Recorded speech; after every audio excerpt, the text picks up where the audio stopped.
Hello, Lakefront Film Festival fans. It is, well, I feel like I need to say dearly beloved. We are gathered here today to discuss this thing called Jones. Hey, that's Love okay. Jones. That's okay. Yeah, Any kind of Prince reference, I'm good with. I'm okay with. I thought you might like that one. Yeah. Yeah, but we are sitting with the writer and director of Love Jones, Theodore. It is Theodore Witcher. It is 25 years later after the release of Love Jones. I wonder, what does it look like from this vantage point? That's interesting. It doesn't really feel like 25 years has passed. Oddly, it's funny. Just yesterday, I've been Mm. working on a TV show. I've been directing a TV show, and Damascus for right, Damascus. AMC. Yeah, that's right. And so we were at the cutting room yesterday, and Mhm. my editor from Love Jones, Maisie Hoy, is working down the hall on another show. And so I hadn't seen her in a few years. And so we caught up, and I asked her about her son, who was a teenager at the time. And she's like, you know how old he is now? He's like, he's going to be 40 this year. And we were both like, oh my God, how How did did that that happen? happen? How did that Yes. happen? And anyway, so to answer your question, it doesn't seem like any time has passed at all. And in fact, even just going back to doing this show, Mhm. I just got back from Atlanta where we were shooting, and it felt like no time has passed at all. So I don't know what to say about that. Well, even from my viewpoint as a fan, when I heard it was 25 years, because Tim told me about that, the director of the Lakefront Film Festival. Mm, And I thought, I remember seeing this movie in theaters. It can't possibly be 25 years. And right. it's still very fresh in my mind. I still quote it. I still remember the impact it had on myself and my friends. Mm. Yeah, but it's funny because what I wanted to ask you is that you are a lover of the craft of film. You talk a lot about filmmaking, the anything from the cinematography to the score. Mm. And what I'm really interested in, because you've spoken about Love Jones in so many ways, it's a Criterion Collection selection, and you've sat down with Barry Jenkins to discuss it, but Mm. we know that film is so influential. And I wondered if you could talk a bit about what you find to be the progenitors or the ancestors of Love Jones from your viewpoint as its creator, but also what you identify as its descendants as well. Well, um, the you know the antecedents. Hmm. As I mentioned before, I was heavily influenced by Woody Allen on for that movie. Uh, Really, Manhattan of all of them Hmm. Yeah. was something that I was the tone of it, the vibe of it. Even though that's more of an out and out comedy, which is something that and my movie's not really a straight up comedy or a straight up romantic comedy in the way that that picture probably is. But the idea of having um, the way we described it at the time was that you'd go in through you'd make a film that like you could go in through the drama door, find Hmm. some rooms of comedy in the house, and then leave through the drama door. That was kind of the approach. Yeah. And there was Kieslowski's, not to sound like a completely pretentious asshole, but like It's not Kieslowski's pretentious. okay, Krzysztof Kieslowski's film Blue was Mm. sort of an influence stylistically. I didn't quite, not really thematically, but sort of stylistically was very influential. Uh, and Manhattan, and that's really the kind of it's really the kind of tone I was after. Something that was a little bit more muted, had a little more melancholy to it, if I could. Yes. And some of that stuff, and by the way, some of those intentions eluded me, but Oh no. that was what we set out to do. And now, as far as what's come after it, it's interesting.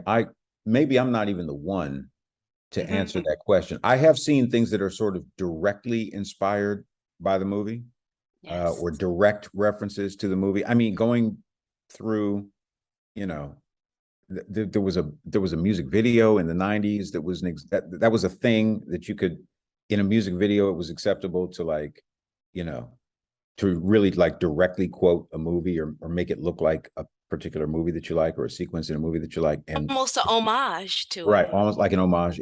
So it turned up in a music, like part of it turned up in a music video. Spike did a commercial. He sent me a commercial that he had done in the 90s for some product that was where he was having a laugh. It was basically, very much like in the style of Love Jones.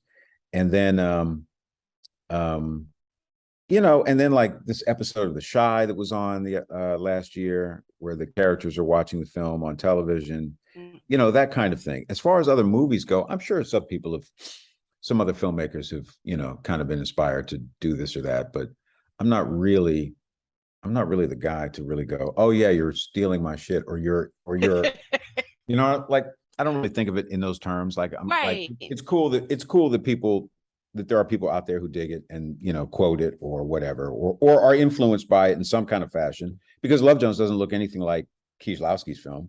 And yet No. there's an influence there. So maybe there's some other, things that have come after it that have been inspired by it that you wouldn't think that are not the obvious things. And so, they might have taken this or that aspect of it. But, for me, I was like very stylistically, I was heavily influenced by Robert Altman and Woody Allen. And even there was, something like Lenny, the Bob Fosse movie about Lenny Bruce with Dustin Hoffman. And I even saw, it's funny how these things all work, because there was Lenny, and then there was a commercial. At the time, I used to get a lot of commercial reels from commercial directors. I was looking for directors of photography, looking for other people, and this commercial, like a Levi's commercial by this director, came through, and it was an homage to Lenny.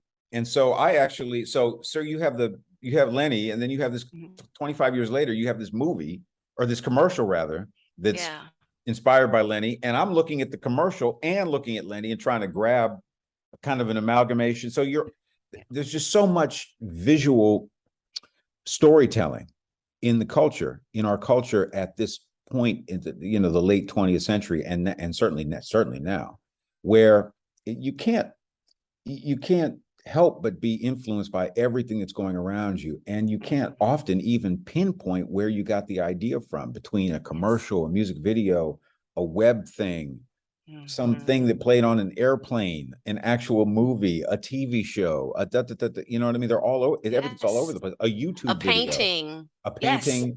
There's all kinds of visual information flying at you, and so it's almost like it's almost like a a futile endeavor to even try to track down the lineage of the idea. Right. So I don't know if that answers your question, but there was It a lot of does. stuff that was going in my head at the time that I was trying to work through. Yeah, I even heard you mention deep cover as an influence on certain Right. scenes. All right. Yeah. Right. Yeah. So Deep cover, because they did that, some of that toast poetry in the voiceover. And I was like, oh, right, the Iceberg Slim thing. Right. Let me steal a little bit of that for some of the dialogue. So yeah, it's you can't be. I'm not too precious about it. I'll steal anything from anybody. Try to repurpose it. Try to repurpose it. Right. Not a direct rip, but it's taking the art in, and I mean, I think that art has a DNA, right? Yeah. And so whatever you receive, you put that out. And then, as you said, filmmakers who have seen Love Jones will they might not even know that what references that they're taking that are coming through you from Manhattan. Yeah, that's right. Exactly and right. then it continues forward and expands. So it's good to hear, though, because that is, I think, what keeps art from stagnating. Like, if you start back where Woody Allen started as a filmmaker, you can't go forward because you're just reaching his same level. That's very interesting. I talk about that with musician friends of mine all the time. It's like when you're learning, and like you pick a favorite musician. Mm-hmm. It's like on the electric guitar, for example. And I have this conversation with Branford Marsalis about the saxophone all the time, but for let's just take the electric guitar. If you're trying to learn how to play the blues on the guitar, okay, and you start with Jimi Hendrix, then you're not going to get there. You have to go, that's too modern, actually. That's too recent. Yes. There would be no tradition, as we put it. There would be no tradition in your sound. And so ideally, you really want to go back as far as you can and work your way forward from there. And like filmmaking is the same thing. You see it all the time in movies today, where these guys, it's clear that they're sort of starting with Spielberg, or they're starting Yes. with like 80s movies. And you're like, no.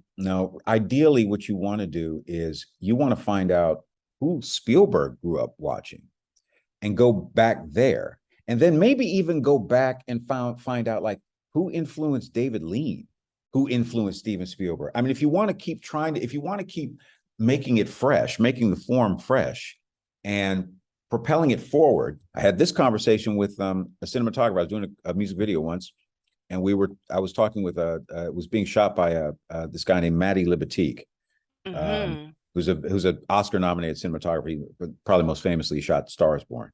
Anyway, I worked with him a couple times on some music videos back in the day, and we were talking about this very subject, and we were like, you can't, if you want to go forward, you have to go back. You can't go forward from forward, and you can't go forward from like just the shit you grew up on. That's not really going to lead you any new kind of place. You have to really go back as far as you can, and then work your way through the history of the form. And then along the way, your own sort of thing will evolve out of that. That'll be unique to you. Absolutely. So moving on from that, one of the things that strikes me about Love Jones is that there are three loves. I mean, of course, you have Chicago and the Chicago that you wanted to share. But then there's also these three loves. You've got the love of art, you've got the romantic love, but you also, and I don't think enough is spoken about this, you have the love of a circle of friends who become family, right? For sure. I wonder if you can tell me something about those things Well, and how they happened in the film.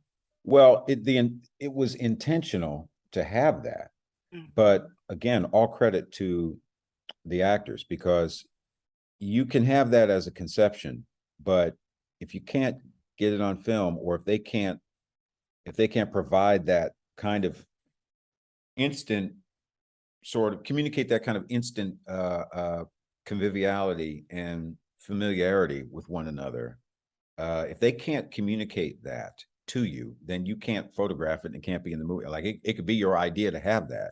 So, but if you don't have those actors who understood what to do, then you're kind of stuck. And in my case, I had that group of actors, and they really they understood the assignment. They really did. Rather intuitively, without a whole lot of discussion. And they just kind of fell into, like, it's in the script, but they took it and they ran with it, and they kind of fell into the individual dynamics that were within that group. What Sheila's dynamic with the other guys would be, and what Eddie's dynamic would be with everybody, because he's clearly sort of younger. Yes. And then what Savon's dynamic would be, because he's clearly older.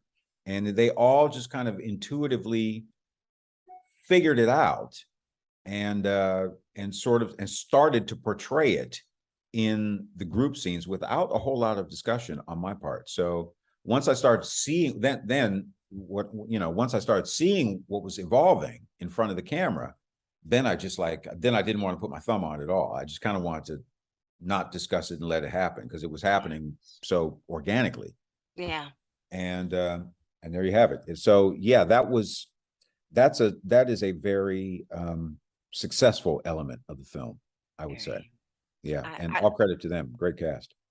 Great cast, but I have to imagine that still you talk about kind of using each character as a color in your palette. And so when you were crafting this script, what was it that made you create this particular friendship grouping? And even with the friendship of Nina and Josie, which is Sure. also equally important. Sure. My own friend group. Because that's how we were. Yes. That's how we were then, and that's how my group of friends now. I mean, that was 30 years ago, and everybody, you have a different group of friends every 20 years in your life, or every 15 years or so. It's funny how that all works out.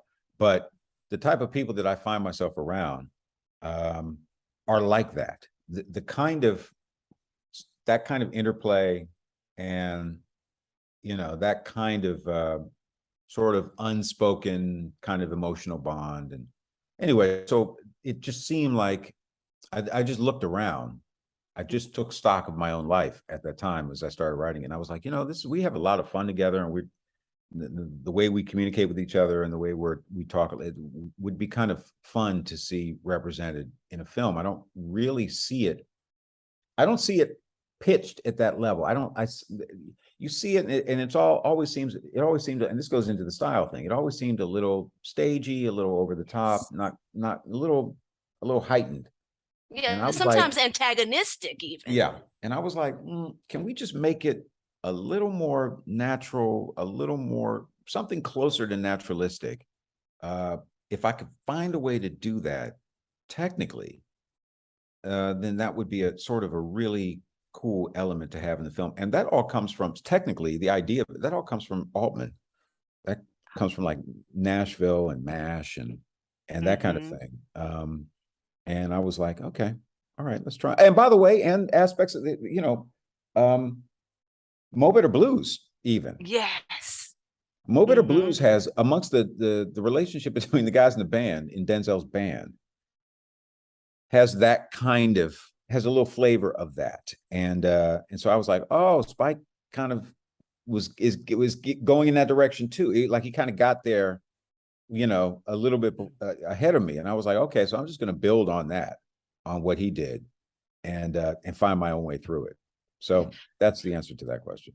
And I feel like that's a big part of why Love Jones holds space in our consciousness, Mm. is because of how tangible Right. those relationships are, how real they are, and how much, even for me, as you're saying, that reflects your friend group, it also reflects mine.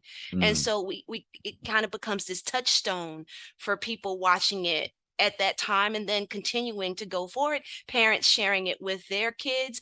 I read a book called Love Radio, where the author Ebony Liddell speaks about Love Jones and how that is a connective tissue between her, between the character and the character's mother. Mm. So yeah, so we see that. So what about the second love, which is most often talked about, which is, because I feel like, and please correct me, you very much want to express the full range of Black love. You have a new piece coming up that is an epic love story as well. Mm. And that's so much a part of the core of Love Jones. Can you tell me about that love? Well, the funny thing is, it's a script that's written, Love Jones. It's a script that's written by a guy who's 24 years old. Mhm. So, it's interesting. I look back on it and go, well, what did I get right and what did I get wrong about that? Because I didn't have the personal experience then that I do now, obviously. Right. But And was yet, it wrong for a 24-year-old then? Or was it just not really. It's not? interesting because it worked out because the real subject matter of the thing is a kind of emotional remove. It's Mm. about the tension of it is they actually don't want to say the thing that they should be saying, right? They're not really equipped. Certainly he isn't really equipped to actually acknowledge the thing that's happening between them directly.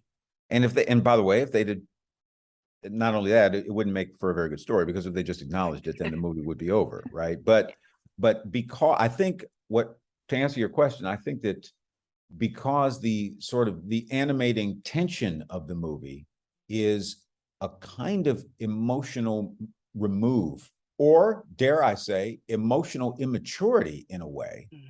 The screenplay actually is okay for a 24-year-old effort, because that's the subject matter. Like like, yes, that was the experience that I had at the time, even not even consciously. It's funny. I did, you know, half of it was me just solving narrative problems, or approaching the narrative from sort of a best practice kind of way, without really trying to make some grand statement about love.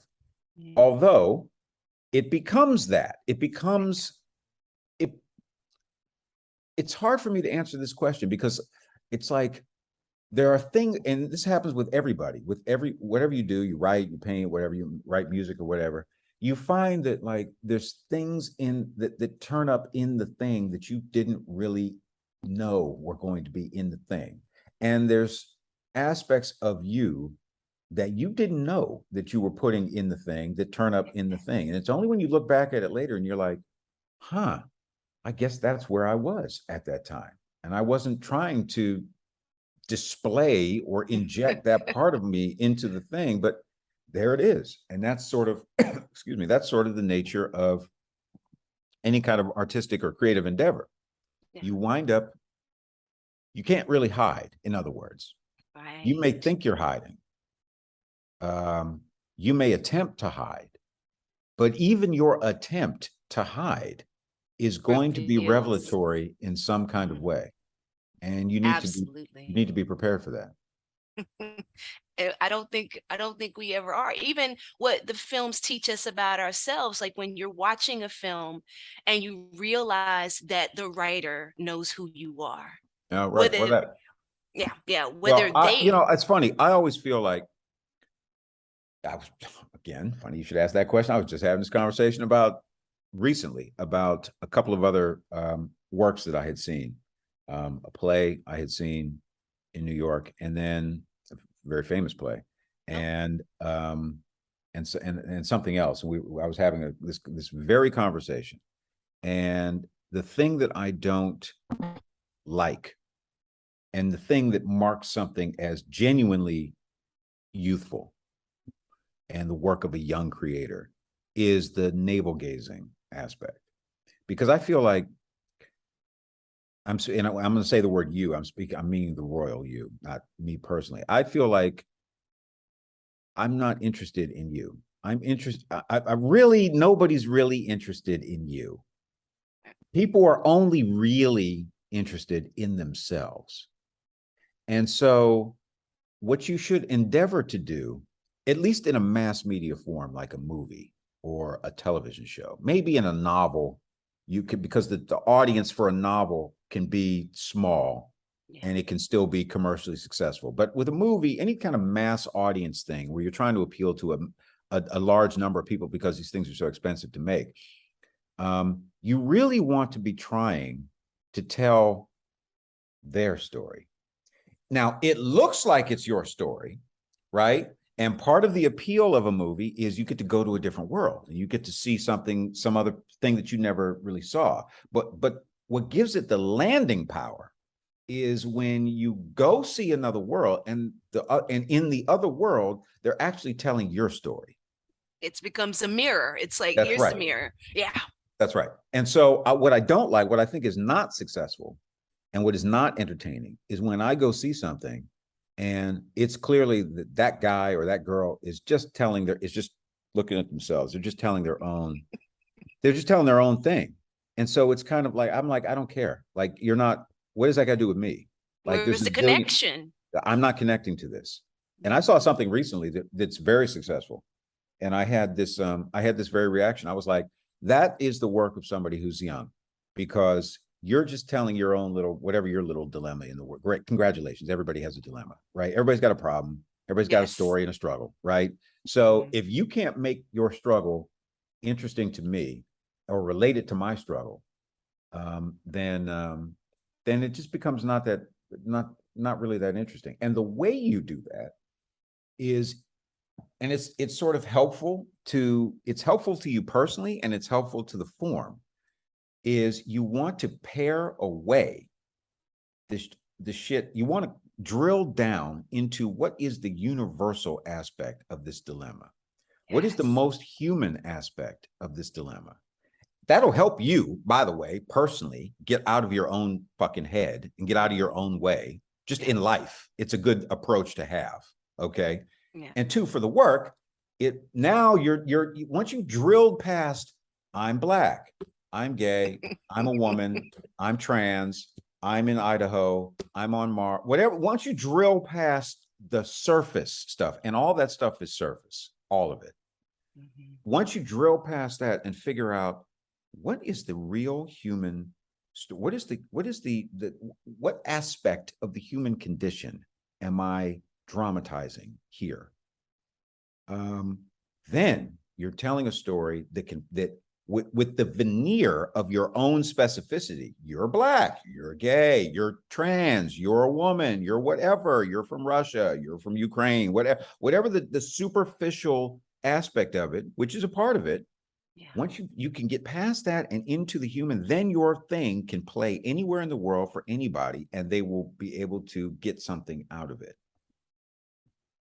Further, the person who's watching that gets to see themselves at their most human, not in the bucket that whatever the dominant culture has put them in. I mean, that's kind of the problem, isn't it? They put us in a bucket, okay? And so they put us in a bucket, and now that's all we can only conceive of ourselves as members of the bucket. Yeah. That's a different kind of racism, or that's a level of in the case of Black people, racism, but it applies to sexism, and it applies to homophobia, and it applies to a lot of things. They want to put you in a box, and the only way you can survive is to sort of agree with them. Mm-hmm. That's the dangerous part. Over time, you wind up agreeing with the people who put you in the box for survival. Yes. So you go, well, I'm in this box, and this is my box, and I'm going to make the most, because this is the box they put me in. And you never get a chance to conceive of yourself as something larger than the box that somebody else put you in. Yes. So anyway, so I say all of that to say what I've been trying to do, failing largely, but what I've been trying to do, as I go along, is to, the cultural milieu of the thing is specific, which is cool, and that's necessary.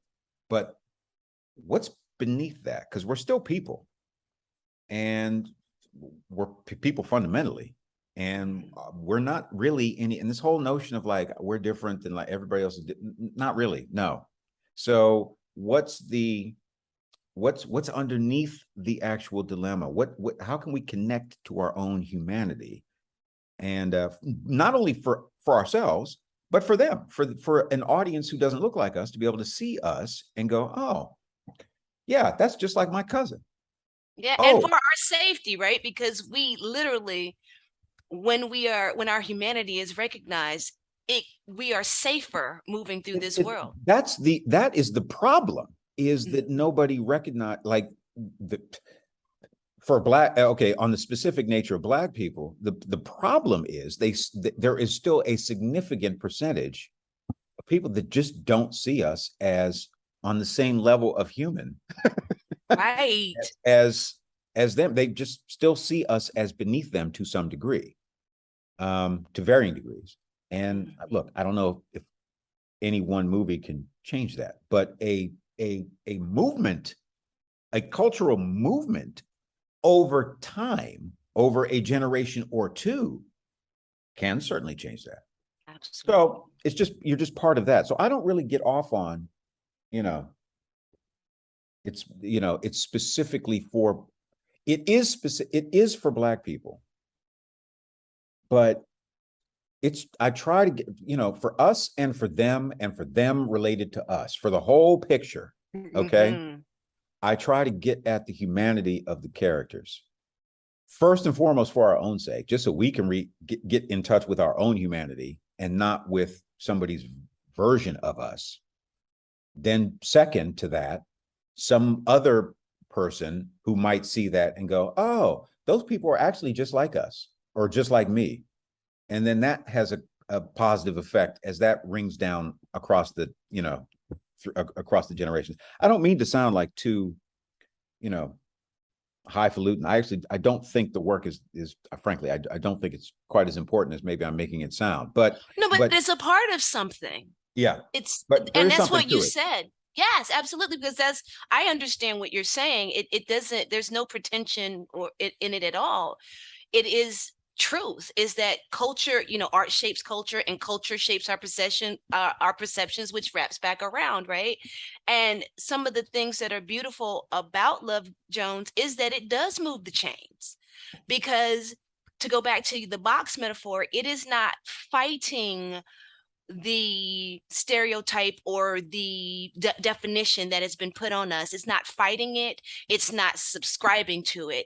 It is saying, this is who we are. This is just present it, just with as I tried. That's exactly right. What I tried to do, maybe failed on the first effort, but my overall attempt is to present it without any inflection. Just try to get just here it is. I'm not shading it one way. I'm not coloring it another way. I'm just trying to get to the truth of it. And that's the thing that has the most impact. That's the thing that has had the most impact on me. So look, I mean, it's not even about white people. It's like, I watch Asian cinema. I watch cinema from all over the world. And like when I'm watching, Wong Kar-wai or Zhang Yimou or somebody, yes, I'm not thinking about, maybe for him, he's like, well, look, I'm trying to make, this is for, people who grew up in Hong Kong and who speak Mandarin or who speak Cantonese or whatever. I'm not thinking about any of that shit. All I'm thinking about is, wow, that dude has a real problem with that woman. And, I understand. I've been there. I understand that guy's problem. Right. Right. And so you start to, you see their humanity. And so it's like, well, shit, if I can look at that and, that character who's a Chinese man living in Hong Kong in 1963 has nothing to do with me, nothing other than, he's listening to Nat King Cole. That's the only sort of thing that we have in common. So I can. And he's in love with a woman he should not be in love with. He's in love with the woman with the woman he should not be in love with. That is correct. And I'm sitting there going, well, on the surface, that guy has nothing to do with me. I'm not Chinese. I don't live and specifically Hong Kong and specifically 1963 and all that shit. But yet, that is a part of my story. And so that's what I'm trying to do with Black people. And the results are very interesting. It has been, the movie has played over the years. The movie's played all over the world. And I always get the same response, that it seems to work no matter where it plays. The movie played at a film festival in Seoul a bunch of years ago. I didn't even know there was a film festival that featured Black movies in Seoul, that they were interested in that. I didn't either. And yet there it was. And we sent over a print of the movie and they played it and everybody enjoyed it. This is a completely Korean audience. I don't even know how much English they speak. And yet they watched the movie and got something out of it. So to me, this is a good thing to do. It's a good thing to do. Very much so. Well, okay, so the third love that I spoke of in Love Jones is the love of art, the love of craft. And I know that you have a lot of disciplines within the world of art. So how did that make its way, and how important was that to share in the film? Well, the goal there was to introduce some of this stuff into the world of the movie without making fun of it, which is usually what's done, because nobody wants to be perceived as being pretentious. So the goal is, okay, can you introduce it? You're not going to make fun of it, but you can't go but try not to go so far as that somebody will see it as being pretentious. And I probably didn't quite nail that. there maybe aspects of it might be a little pretentious. I'm not sure, but I that went would to be art school, so I can't answer that right. either. Okay, well there you go. There you go. You know, again, much like, you know, it's funny, man. It's like, again, the box. Um, who's to say that you, random person, can't enjoy poetry or can't enjoy jazz music?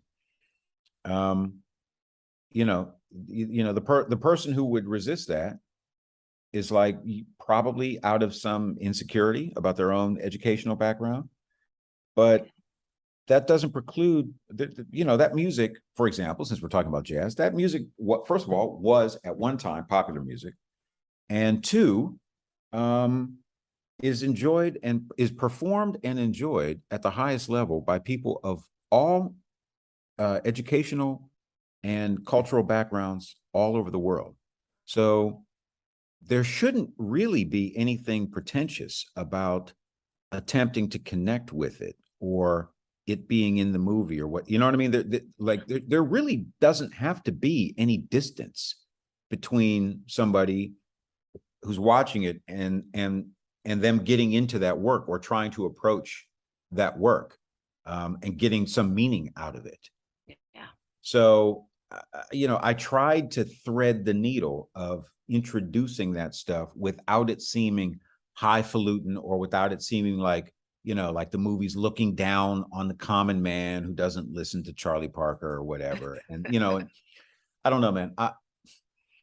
Again, it's a popular form, the movie, and I didn't think I specifically chose music and elements that I thought would be, if you had no relationship to it, would be accessible to you, right? It's not like the most sophisticated thing that you could be, you know, be addressing for the first time, and you would be like, what is this?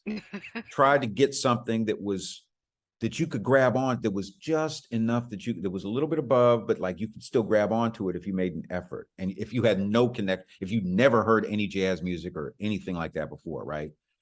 And it seemed like I kind of achieved a good chunk of that goal. Like people seem to go, oh, okay, never heard that before. I dig it. I don't know why. I don't know what it is. I can't describe it. It's not what I usually listen to. And again, even that is bullshit. It's like the shit you usually listen to is because capitalism. Like everything is, you're in a box, like everybody's in a box and they don't even know they're in a box that they know about, and then they're in like a whole series of nesting boxes that they don't even know that they're in. Yeah, Like going you back only to childhood. since child, you only listen to the shit you listen to because of some media corporation figured out how to carve this audience up into a box and feed this kind of music to them and get from these people because they know how to make that kind of music, and you squeeze them into that niche because I know how to sell that to you and blah, blah, blah. And then over 20 years, and you're 20 years old, you look up and you go, shit, I don't know anything but this. And you don't even know that there's other shit out there. You only know, what you've been fed by the. Wow, I'm going off on some huge tangent here. But anyway. I like it. I mean, this is the kind of conversation that I enjoy because people don't often get that kind of insight into not just like the influences of the work, but why. Yeah. Why you feel how you feel. Right. You know, why pop music is like a chocolate chip cookie recipe. Right. All of those things, people don't often get that. And like you said, when you separate yourself from that, you lose what makes the art rich, whatever your art form is, because you haven't gone back far enough. Right. Yeah. I mean, it's amazing that I mean, some people are resistant to it, and that's cool. But they're resistant to it because sometimes you may feel like, how do I put it simply? Because I've had this conversation with many people, and some people just, it makes them feel ashamed at their own sort of educational level or their own ability to understand these things. They feel like, and so you get two responses. You get, you know, when people feel that kind of shame, like, oh, they either resist it aggressively Like, oh, that's some shit for white people. Like they will try to, they're super defensive about it, and they will try to attack you as a way of dealing with that. And then other people were just like, well, you know, I can't really, I'm not smart enough. They'll just embrace their own sort of embarrassment about it. They're like, I'm just not smart enough. That's for smart people. And I'm just a regular guy. I had this conversation with people I work with. And I'm like, actually, neither one. You are smart enough to, if you want to kind of move towards it. And two, the other, for the defensive people, again, that's some shit for white people. Buddy, you're in the box. You're in the box. You're in the box. You only they put you in the box, and you're actually holding the door shut for them. Because no, it's not. There's nothing that's for white. There's nothing that's for nobody that isn't for me. Nothing. Anything on this fucking planet that I want to get after, I'm going to get after, and we should all be having that attitude. Yes. So there should be no restrictions, none. And there aren't any, because in the digital age, everything is available to you within seconds, everything. So the only thing that's keeping the door closed is you. It's you. Yeah. And you know, that's the thing. Love Jones is, as we talked about earlier, specific without being exclusive. Right. Right. And it has to be. In a novel, you can appeal, or a record, you can appeal just to your group, right? In a movie that costs millions and millions and millions of dollars, even this one, which is a small movie, you just don't have the luxury of really I mean, you really have to try to, you know, get anybody who wants to buy a ticket to come see it. Yeah. It's just the nature of the commercial aspect of it. So yeah, so you were saying, so yes, very deliberately so. Yeah. Yeah. And I think that with all of those three loves that we've spoken about, what makes Love Jones endure is the way that it makes you feel. Whether you know poetry, whether you know photography, when you look at that opening in Love Jones, where it's very clear that it is referencing Gordon Parks, but it is also with a lens on Chicago, you feel something that is not what the culture tells you about Chicago, and is still telling you about Chicago. Sure.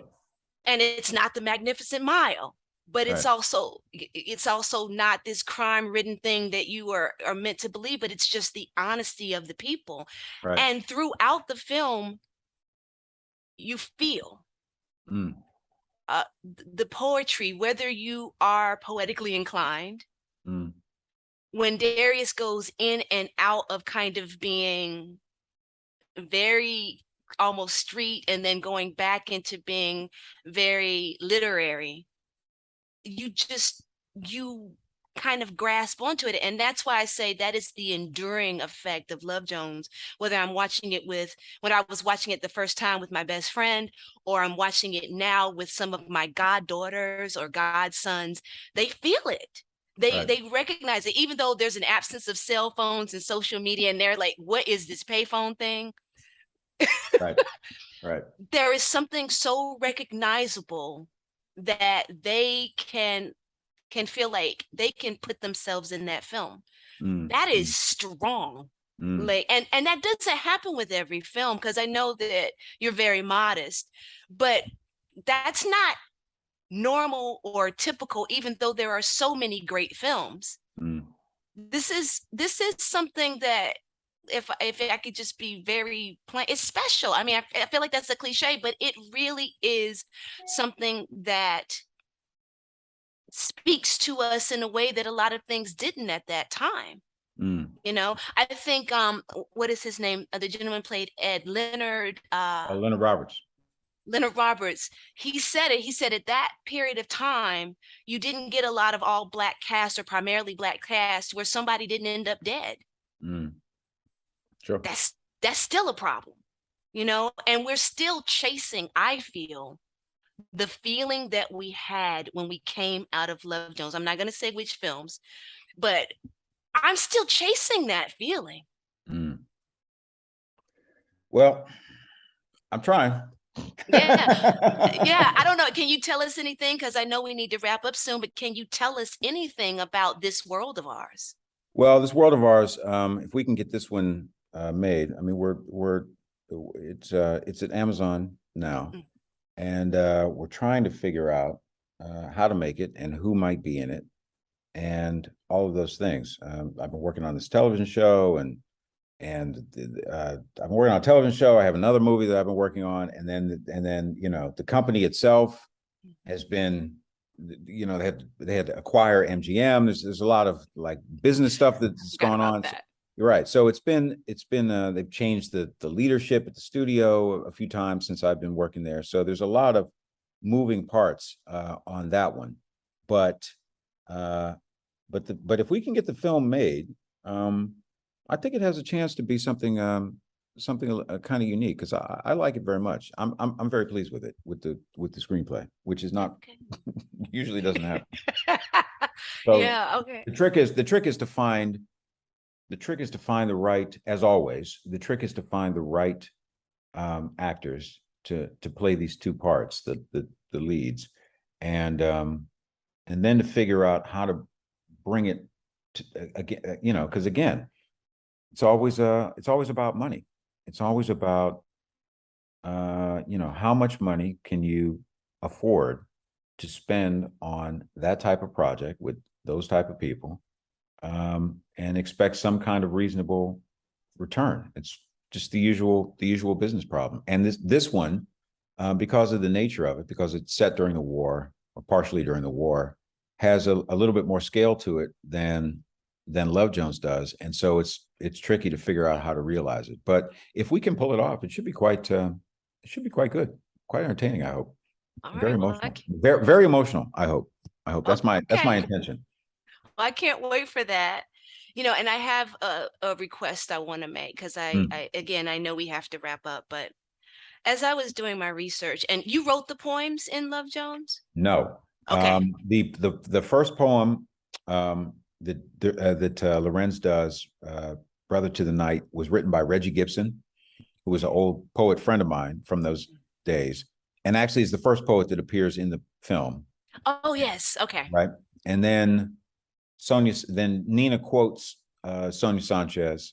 That's Sonia's poem, and then Yeah. the very end, the Memories poem on that the. she does right at the very end was written by Pinky Gordon Lane, I found that poem in a book, and I was like, Oh, oh, this is the perfect thing. We should try to get this. So those are the people who wrote the poems in the film. yeah. I those poems have stuck with me. And as I'm going back and doing my research, I said, I would really like for Theodore Witcher to release a book of poems that Mm, are just you know, Darius and Nina passing a book back and forth. mm. And and these are the poems that come out of that discussion. And I say that to you because I just wanted to say that. It's Well, something. I should have done that at the time. I mean, there probably is a version of a book of like an anthology of poems by serious poets on the subject of love and relationships and whatever. You could probably do an anthology like that, and it'd probably be worthwhile doing. I should think about that. Please do. I'll Let put me that on know a if you list of do. I'll put that on a list of projects All right. that I have So, going. yeah, let me know. So, do you have time for one more or two more questions, or should we Of just close course. it down? Go ahead. Okay. So, before I get to the last serious question, one of my favorite things to ask is if you could live in any fictional universe. Well, I'll give you an option. If you could live in any fictional universe, book, television, film, whatever it is, Mm, which one would it be? mm, Or, as an mm. alternate question, what is the film you wish you'd made? Wow. Either one. What, recent film or all-time film? All time, all time.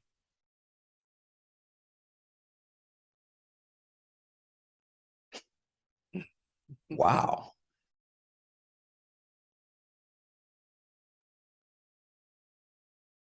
Wow. That's Wow. Mhm. Wow. Those are two very, God, I wish you'd have teed me up Oh, with an sorry. email because Okay. I would have taken Mhm. that seriously and really like really given that a lot of thought. Okay. Well, let's do Um, that. Let's you could self tape or just send it written, and we could well, take hold that on a from second. Let me there. think. Let me think. Well, Okay. I guess the film that you wish you'd made Mhm. is, probably forever. I mean, there's a lot of films I wish I'd made, but like, off the top of my head, let's just say The Mhm. Godfather. Or Apocalypse or something. Yeah. Probably The Godfather. Only because the God, in addition to it being fantastically entertaining and very moving and all these things from a screenwriting standpoint, for like from an architecture, a narrative architecture standpoint, the thing that's remarkable can always forever endlessly remarkable about The Godfather, the more you get into this kind of work, is that you realize that like every great narrative idea ever is in Mhm. that movie. Every Gosh. great one. The son and the father, the the weakling brother, Mhm. the distant wife, the attempt not to become a part of the family tradition, and but yet the failure to the failure to cleave away from the family. Ultimately, you're back to the family, and then it destroys you. I mean, every Yeah. great idea is in that movie. And the ticking Everyone. time bomb of all of that Yeah. culminating, you know? Yeah. Yeah, that's great filmmaking. We've spoken about it often at the festival in our critics panels because of many of the things you said. Okay. Yeah. Well, it's funny. And in that, I talk about this aspect of it with my friend, another director friend of mine, is that there's a frankness in the film that I don't that we're in this weird period where well-meaning but misguided younger people are trying to erase words and erase cultural products from the history books.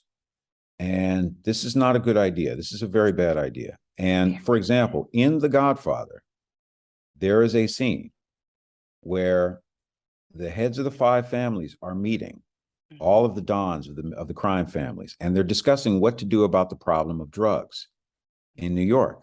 And one of them says, I can't remember the exact lines of dialogue. One of them says, "Yeah, I'm not really with it, whatever, but I'll sell it to the niggers. Mm-hmm. I'll sell it to keep it with the dark people. You keep the drugs with the like. If you want to sell it to the dark people, go ahead. I'll approve that because they're animals. Let them lose their soul." Now, that's the type of thing that somebody today they would not want that in the movie. They would try to remove it from the movie. If it existed, there would be some kind of backlash about it or whatever. And it would be a mistake because It's madness.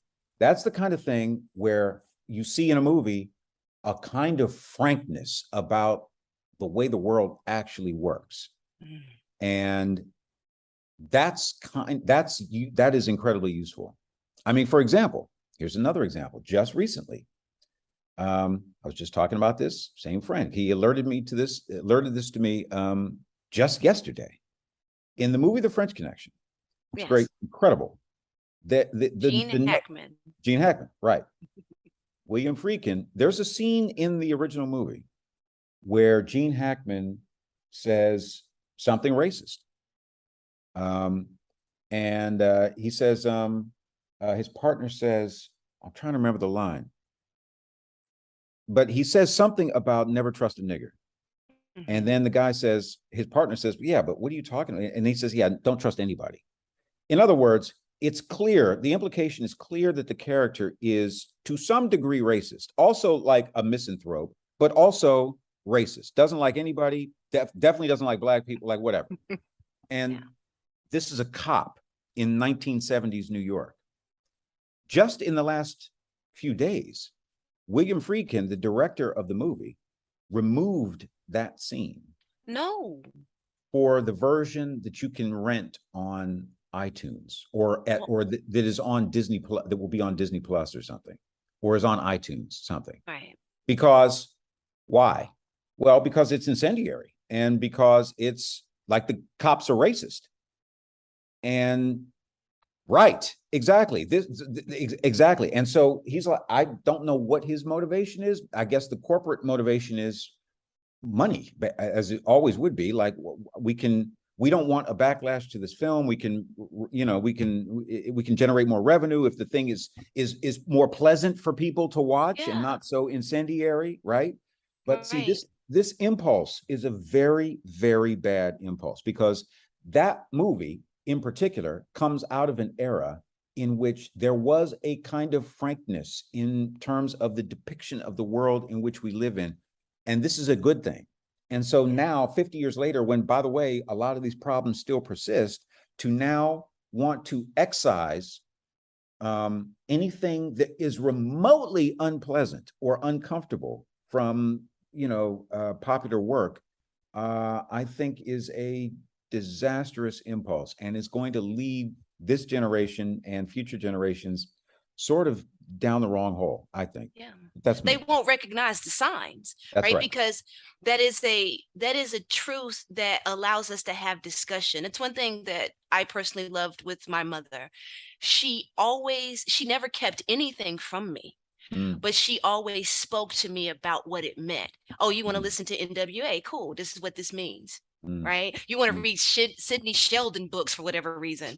This is what they mean. This is what's happening there. And this is what it reflects about the world. So if that is gone, then they won't recognize the signs when a megalomaniac tries to take over and we get Octavia Butler's, parable future. Well, what happens is you wind up living in you retreat into a fantasy world, and then the delta between the fantasy world of your mind and the actual world you're living in may actually at that point become too large to negotiate at all. Because then you're like, then you put the book down or turn the movie off, and then you look around, you're like, I can't cope. I don't have any connection to what's going on, because I've been basically burying my head in the sand in this fantasy world. It's very interesting.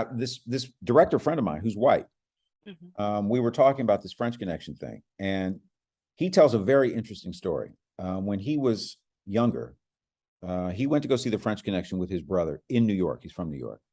And they went to see it in a theater in like Times Square. And they're like young people. They're like kids. So this must have been like, early 80s or whatever, like somewhere around there. And there's a lot of Black people in the audience.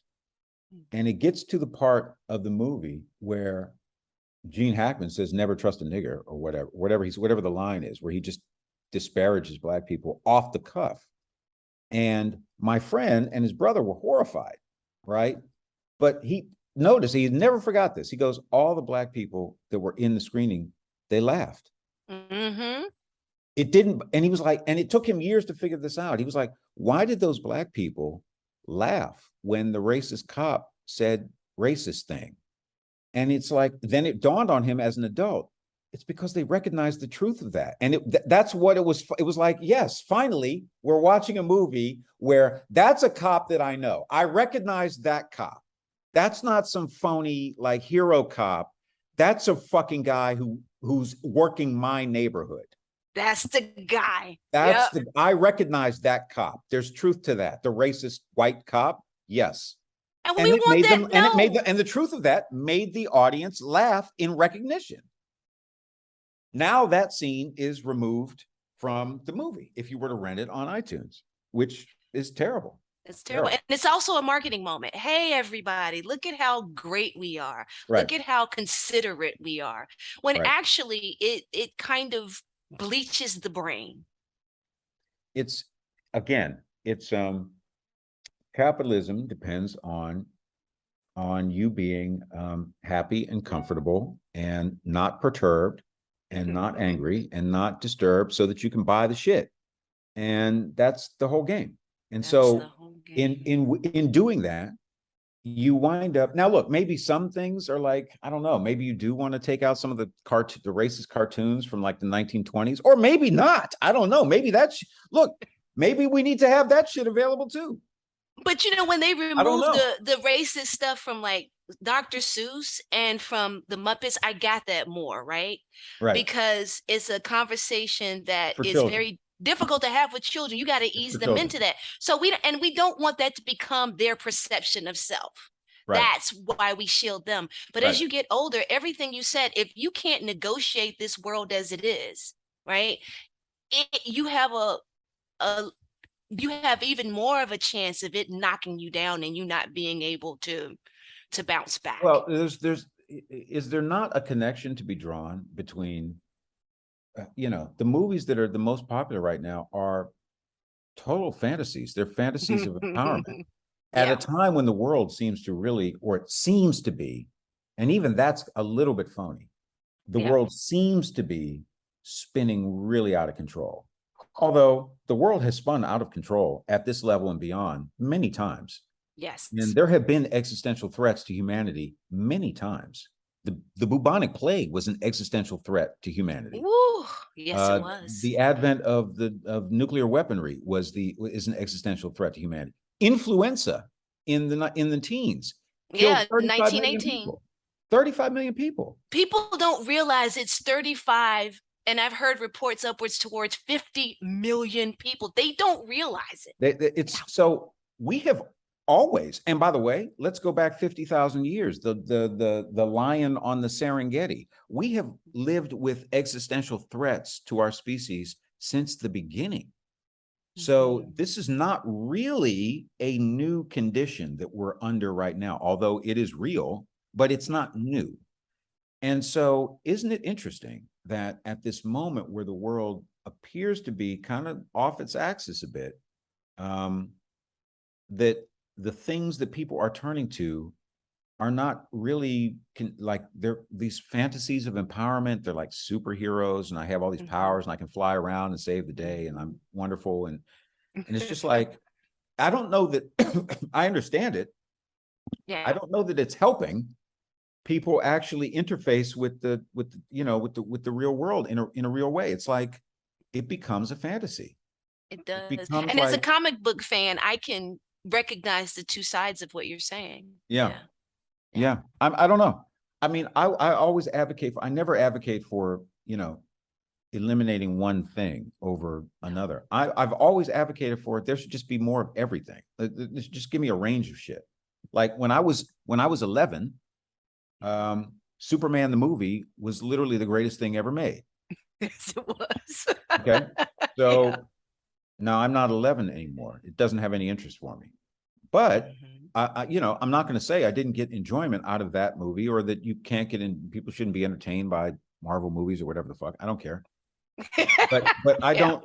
don't. What I don't like is when something comes along, it sucks up all the air from everything, and we only get the one That's all thing. we get. That's Yes. what I can't. I mean, it's like McDonald's is cool. I will go get some French fries.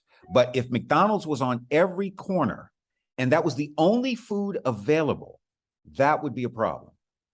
And that's kind of where we're at with the movies, unfortunately, more or less. It's Yeah. very it's a bad period. So that kind of brings me to our closing, Mm, which I want to ask you because earlier I told you what the enduring impact or effect of Love Jones is. mm. I've heard you mention that you had a revelation that it's a chick flick for guys. That was hilarious. Right. But for you, with the final word from Theodore Witcher on Love Jones, what is it that you want or hope for the enduring impact and effect of Love Jones to be? My ambitions are quite modest in this regard. I just would like people to see the movie and enjoy it. Um, that's if I could achieve that, if it could still, the mark of success for me would be that if somebody now and in the future could look at the movie and still, despite the fact that it's clearly an artifact of the past in terms of the surface of it, could still watch it and go, well, that's how people lived in the mid 90s in America. and still see the same, and the dilemma of the movie still plays for them and still has a resonance for them 25 years later, or if such a thing, if a movie still exists 25 years from now or 30 years from now, that it and was able to be seen on some display device 30 years from now, that that somebody might watch it in the rubble, and then and still recognize some aspect of truthful human behavior, then that would be very gratifying. That would be then I would, at that point I would say mission accomplished. And there you have it. This has been Sherin Nicole with Theodore Witcher, writer and director of Love Jones, at the Lakefront Film Festival, celebrating 25 years of this phenomenal film.